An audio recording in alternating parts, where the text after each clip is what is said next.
শুভ দিন আপনাদের। আগের 3টি পর্বে আমরা অত্যন্ত গুরুত্বপূর্ণ এবং মূল্যবান বিষয়ে আলোচনা করেছি। গীতার 2য় অধ্যায়, যা সাংখ্য যোগ নামে পরিচিত, সেই পর্বগুলিতে আমরা 1 থেকে 30 নম্বর শ্লোকের বিস্তারিত ব্যাখ্যা করেছি। প্রতিটি শ্লোক আমাদের জীবনে কিভাবে প্রভাব ফেলে এবং কিভাবে সঠিক জীবন পথে পরিচালিত করে তা নিয়ে গভীর আলোচনা করেছি। তার লিঙ্ক দেওয়া রয়েছে আমাদের ডেসক্রিপশন বক্সে। আজকের এই বিশেষ পর্বে আমরা 2য় অধ্যায়ের 35 থেকে 40 নম্বর শ্লোকের ওপর আলোকপাত করব। এই অংশে শ্রীকৃষ্ণ অর্জুনকে যোগ পথে দৃঢ়তায় অটল থাকার জন্য যে জ্ঞান প্রদান করছেন তা আজকের বাস্তব জীবনে অত্যন্ত প্রাসঙ্গিক। শ্রীকৃষ্ণ বোঝাচ্ছেন কেমনভাবে আত্ম উন্নয়নের পথে এগিয়ে যেতে হবে এবং কিভাবে সাফল্য বা ব্যর্থতার ঊর্ধ্বে থেকে নিজের কর্তব্য পালন করতে হবে।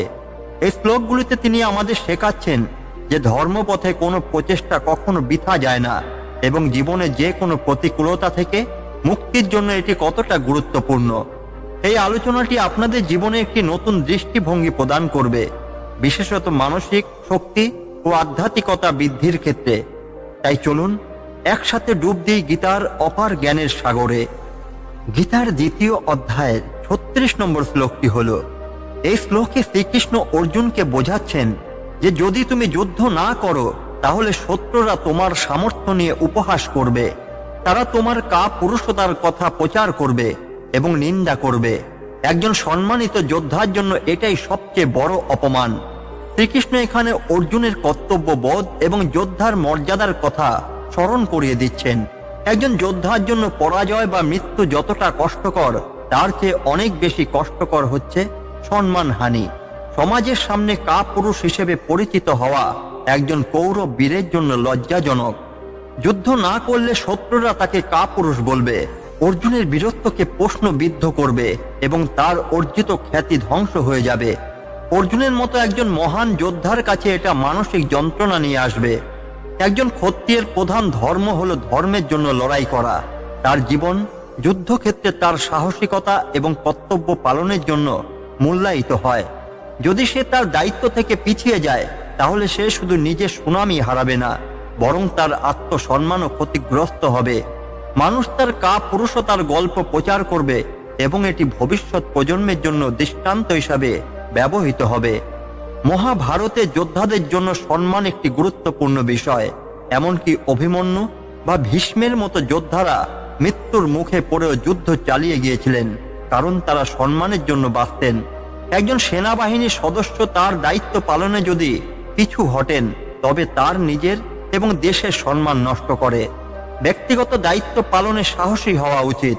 অপমান বা অসম্মান একজন মানুষের জীবনের সবচেয়ে বড় ক্ষতি। সঠিক কাজ করার জন্য সাহসিকতার প্রয়োজন। এই শ্লোক আমাদের শেখায় যে আমাদের প্রতিদিনের জীবনে যখন চ্যালেঞ্জ আসে তখন সাহসের সাথে সেই পরিস্থিতি মোকাবেলা করা উচিত।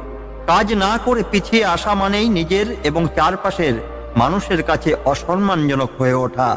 গীতার 2য় অধ্যায়ের 37 নম্বর শ্লোকটি হল, শ্রীকৃষ্ণ অর্জুনকে বললেন, যদি তুমি যুদ্ধে নিহত হও তবে তুমি স্বর্গ লাভ করবে, আর যদি বিজয়ী হও তবে পৃথিবীর ভোগ্য সুখ লাভ করবে।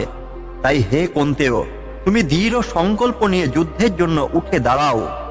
এই শ্লোকে শ্রীকৃষ্ণ অর্জুনকে ধর্ম ও কর্মের গুরুত্ব বোঝাচ্ছেন। একজন যোদ্ধার জন্য 2টি ফলাফলই লাভজনক। যুদ্ধে মৃত্যু হলে স্বর্গপ্রাপ্তি, যুদ্ধে বিজয় হলে পৃথিবীর সম্পদ ও সুখ। যুদ্ধক্ষেত্রে অর্জুনের মূল লক্ষ্য হলো ধর্ম রক্ষা করা। শত্রুদের দ্বারা ধর্ম বিনষ্ট হলে সমাজের ভারসাম্য নষ্ট হবে। একজন যোদ্ধার জন্য নিজের ধর্ম রক্ষার চেয়ে বড় কর্তব্য আর কিছুই নেই। যুদ্ধের ময়দানে নিজের জীবন উৎসর্গ করলে তা কেবল নিজের জন্যই নয়, পুরো সমাজের জন্য গর্বের বিষয়। বীরত্বপূর্ণ মৃত্যু অর্জুনকে স্বর্গে নিয়ে যাবে, যেখানে তিনি অমরত্বে সুখ ভোগ করবেন। যদি অর্জুন যুদ্ধে বিজয়ী হন তবে তিনি কেবল কৌরবদের পরাজিতই করবেন না, বরং ন্যায় প্রতিষ্ঠা করে পৃথিবীর রাজ্য ভোগ করবেন। এই শ্লোকের মাধ্যমে শ্রীকৃষ্ণ অর্জুনকে তার দ্বিধা কাটিয়ে উঠে কর্তব্য পালনে মনোনিবেশ করতে বলছেন।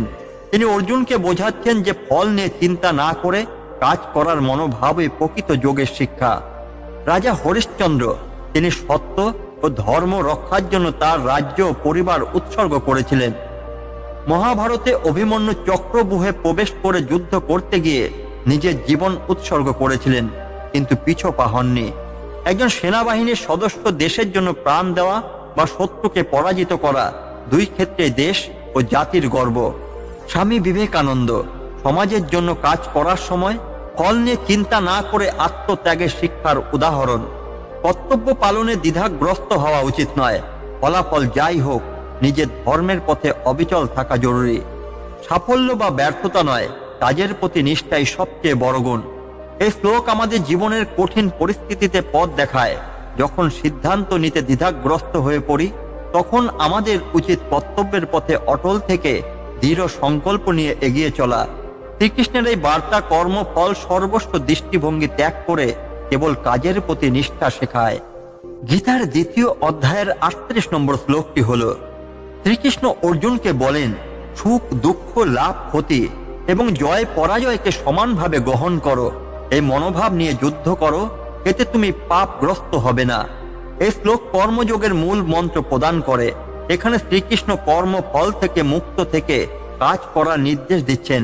তিনি অর্জুনকে বোঝাচ্ছেন যে একজন সত্যিকারের কর্মীকে সুখ দুঃখ লাভ ক্ষতি এবং জয় পরাজয়ের দ্বন্দ্বের ঊর্ধ্বে থাকতে হবে। জীবনের প্রতিটি মুহূর্তে সুখ ও দুঃখ আসবেই, তবে একজন যোগী বা কর্মযোগী উভয়কেই সমানভাবে গ্রহণ করে। সুখে অহংকার করা বা দুঃখে ভেঙে পড়া, এ দুটোই অজ্ঞানের লক্ষণ। কোনো কাজের ফলাফল লাভজনক হতে পারে বা ক্ষতিও হতে পারে, কিন্তু লাভ বা ক্ষতি নিয়ে চিন্তা করলে কাজের প্রতি নিষ্ঠা নষ্ট হয়। জয়ের আনন্দ বা পরাজয়ের হতাশা কখনোই কর্তব্য থেকে বিচ্যুত করতে পারে না। অর্জুনকে বোঝানো হয়েছে যে জয় বা পরাজয় আসলে জীবনের একমাত্র লক্ষ্য নয়। প্রকৃত লক্ষ্য হলো নিজের কর্তব্য পালন করা। যখন কেউ নির্লিপ্ত মনোভাব নিয়ে নিজের কর্তব্য সম্পন্ন করে, তখন সে কর্মফলের বন্ধন থেকে মুক্ত হয়। এর ফলে কর্ম পবিত্র হয় এবং কোনো পাপ সঞ্চিত হয় না। রামচন্দ্র রাবণের বিরুদ্ধে যুদ্ধ করার সময় তিনি কোনো ব্যক্তিগত লাভ বা ক্ষতির কথা ভাবেননি। তার লক্ষ্য ছিল ধর্ম রক্ষা। ভীষ্ম পিতামহ মহাভারতের যুদ্ধক্ষেত্রে ভীষ্ম নিজের কর্তব্য পালন করেছেন, ব্যক্তিগত ভাবনা তাকে প্রভাবিত করেনি। মহাত্মা গান্ধী সত্য ও অহিংসার পথে থাকার জন্য তিনি বহু কষ্ট সহ্য করেছেন, কিন্তু তার আদর্শে অটল থেকেছেন। একজন চিকিৎসক রোগীর অবস্থা ভালো বা খারাপ যাই হোক না কেন, একজন চিকিৎসক তার কাজ মনোযোগ সহকারে করে যান। সুখ দুঃখ লাভ ক্ষতি জয় পরাজয় জীবনেরই অংশ, এগুলোকে সমানভাবে গ্রহণ করা উচিত। ফলাফল নয়, কাজই প্রধান। কর্তব্য পালনের সময় নির্লিপ্ত থাকলে পাপ হয় না। নিজের লক্ষ্য স্থির রেখে কাজ করলে জীবনের বাধা অতিক্রম করা সহজ হয়। আমাদের দৈনন্দিন জীবনে অনেক সময় আমরা সুখ দুঃখ বা লাভ ক্ষতির দিকে বেশি মনোযোগ দিই, কিন্তু এই শ্লোক আমাদের শেখায় যে এগুলোর চেয়ে গুরুত্বপূর্ণ হলো কাজের প্রতি একাগ্রতা। যে কোনো পরিস্থিতিতে নিজেকে ভারসাম্যপূর্ণ রাখা ও নিজের কর্তব্য সম্পাদন করাই প্রকৃত যোগ। এই শ্লোক আমাদের কর্মফল নিরাসক্ত হয়ে কর্তব্য পালনের শিক্ষা দেয়, যা জীবনের কঠিন সময়ে মনের শক্তি ও ধৈর্য বাড়ায়। গীতার দ্বিতীয় অধ্যায়ের 39 নম্বর শ্লোকটি হল, শ্রীকৃষ্ণ অর্জুনকে বলেন, হে পার্থ, সাংখ্য দর্শনের মাধ্যমে আমি তোমার সামনে জ্ঞান ব্যাখ্যা করেছি। এখন তুমি যোগের জ্ঞান শোনো। এই জ্ঞান দিয়ে কর্মফলের আসক্তি থেকে মুক্তি লাভ করা সম্ভব। এই শ্লোকের মাধ্যমে শ্রীকৃষ্ণ কর্মযোগের সূচনা করেন। তিনি অর্জুনকে বোঝাচ্ছেন যে সাংখ্য দর্শন বা জ্ঞান যোগের মাধ্যমে জীবনের সত্য উপলব্ধি করা যায় এবং বুদ্ধিযুক্ত কর্মযোগ দ্বারা কর্মের বন্ধন থেকে মুক্তি লাভ সম্ভব। আত্মার প্রকৃতি ও সত্য উপলব্ধি করার জ্ঞান, এটি জীব ও জীবাত্মার মধ্যে পার্থক্য বোঝায় এবং অস্থায়ী জগতের আসক্তি ত্যাগ করার শিক্ষা দেয়।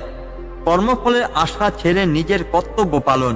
শ্রীকৃষ্ণ এখানে কর্মযোগের ধারণা ব্যাখ্যা করছেন, যা জ্ঞান যোগের থেকে উন্নত। জ্ঞান যোগে কর্ম ত্যাগ করার কথা বলা হলেও কর্মযোগে কাজ করার নির্দেশ দেওয়া হয়েছে, তবে ফলাফলের প্রতি আসক্তি ছাড়া। এই শ্লোকে বলা হয়েছে, বুদ্ধি যোগের মাধ্যমে নিজের কর্মের প্রতি সঠিক মনোভাব রেখে কাজ করলে কর্মের বন্ধন ছিন্ন করা সম্ভব। কর্মফল থেকে মুক্তি পাওয়ার জন্য কাজকে ত্যাগ করতে হবে না, বরং সঠিক মানসিকতা নিয়ে কাজ করতে হবে। অর্জুন যদি নিজের কর্ম অর্থাৎ যুদ্ধ ত্যাগ করেন, তবে এটি ধর্ম বিরুদ্ধ হবে। তাই শ্রীকৃষ্ণ তাকে ফলের আশা ছেড়ে তার কর্তব্য পালনের নির্দেশ দিচ্ছেন।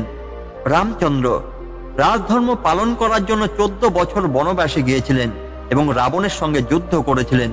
তিনি নিজের কর্তব্যকে প্রাধান্য দিয়েছিলেন। মহাত্মা গান্ধী সত্যাগ্রহ আন্দোলনে গান্ধীজি নিজের কাজ করে গেছেন, ফলাফল নিয়ে চিন্তা না করে। একজন ছাত্র পরীক্ষা দেয় ফলাফলের কথা না ভেবে এবং পড়াশোনায় মনোযোগ দিয়ে। কর্মফলের দিকে নজর না দিয়ে কর্তব্য পালন করতে হবে। জ্ঞান অর্থাৎ সাংখ্য ও কর্মযোগ জীবনের দুই অপরিহার্য দিক। বুদ্ধির যোগে কাজ করলে কর্মফল আমাদের বেঁধে রাখতে পারে না। প্রতিটি কাজেই সঠিক মানসিকতা থাকা আবশ্যক। অফিসের কাজ বা পড়াশোনার সময় ফলাফলের কথা না ভেবে কাজে মনোযোগ দিলে মানসিক চাপ কমে। জীবনের বড় লক্ষ্য পূরণের সময় সাময়িক ফলাফল নিয়ে চিন্তা না করাই শ্রেয়। যে কোনো কাজে ধৈর্য ও স্থিরতার প্রয়োজন, যা এই শ্লোক থেকে শেখা যায়। এই শ্লোক আমাদের শেখায় কর্মফল ছেড়ে কর্তব্য পালনের ব্রতী হতে। এটি জীবনের প্রতি দায়িত্ববোধ, ধৈর্য ও সঠিক মানসিকতা ধরে রাখতে সহায়ক। গীতার 2য় অধ্যায় 40 নম্বর শ্লোকটি হল, শ্রীকৃষ্ণ অর্জুনকে বলেন, এই পথে অর্থাৎ যোগ বা ধর্মের পথে কোনো প্রচেষ্টায় বৃথা যায় না এবং এতে কোনো পাপও হয় না। এই ধর্ম সামান্য মাত্র পালন করলেও মানুষকে মহা ভয়ের অর্থাৎ সংসার বন্ধন থেকে রক্ষা করতে সক্ষম। এই শ্লোকটি যোগ বা ধর্ম পালনের গুরুত্ব বোঝায়। শ্রীকৃষ্ণ এখানে বলেন যে আত্মিক পথ বা যোগ পথে কেউ যতটুকু এগিয়ে যাক না কেন তা কখনোই বৃথা যায় না। এটি মানুষকে জীবন মৃত্যুর চক্র থেকে মুক্তি দিতে সাহায্য করে। ধর্ম বা যোগ পথে যে কোনো প্রচেষ্টাই মূল্যবান। অন্য কোনো কাজে যদি ব্যর্থতা আসে তবে সেই প্রচেষ্টার ফল মেলে না, কিন্তু যোগ বা ধর্মচর্চায় প্রতিটি প্রচেষ্টা সংরক্ষিত হয়। আত্মিক পথে একবার যা অর্জিত হয় তা নষ্টই হয় না, পরবর্তী জীবনে তা পুনরায় সহায়ক হয়। ধর্মচর্চায় ভুল বা ব্যর্থতার কোনো ধারণা নেই। এটি পাপের কারণ হয় না, বরং শুভ ফল দেয়। জীবনে অন্য কাজে ভুল করলে ক্ষতি হতে পারে, কিন্তু ধর্ম পালনের পথে এগিয়ে যাওয়া সবসময় নিরাপদ।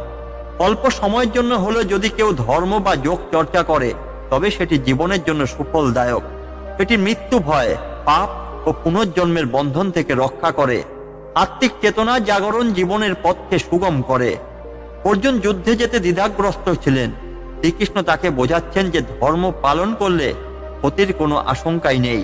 যুদ্ধ তার জন্য কর্তব্য এবং এটি পরিশুদ্ধ আত্মার লক্ষ্যে সহায়ক।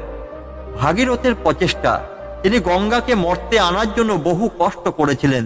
তার সাধনা সামান্য করে শেষ হয়নি, বরং তার ফল যুগ যুগ ধরে মানুষের জন্য কল্যাণকর হয়েছে।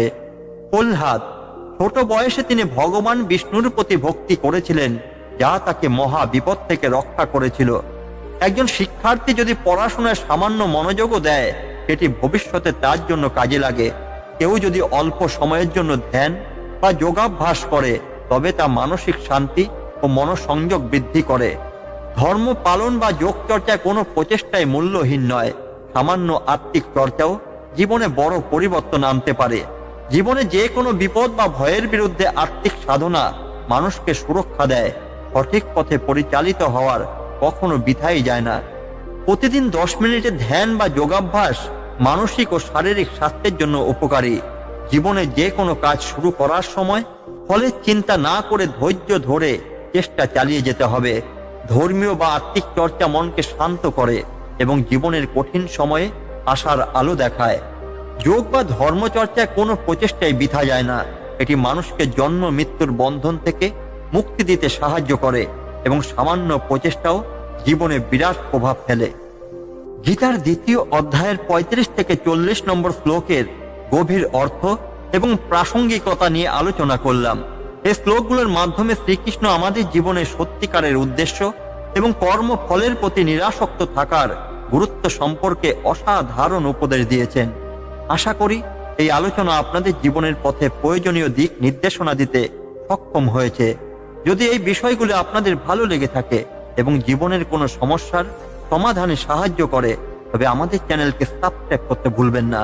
আমাদের সঙ্গে থাকুন, কারণ আগামী পর্বে আমরা গীতার 2য় অধ্যায়ের পরবর্তী শ্লোকগুলোর উপর আরো গভীর আলোচনা করব। সেই সাথে আপনার মতামত এবং প্রশ্নগুলো আমাদের জানাতে ভুলবেন না। আপনার মন্তব্য আমাদের এগিয়ে যেতে অনুপ্রাণিত করে। তাহলে আজকের মতো এখানেই শেষ করছি। ধন্যবাদ, সুস্থ থাকুন, দর্পকে থাকুন এবং গীতার জ্ঞান আপনার জীবনকে আলোকিত করুক। জয় শ্রীকৃষ্ণ।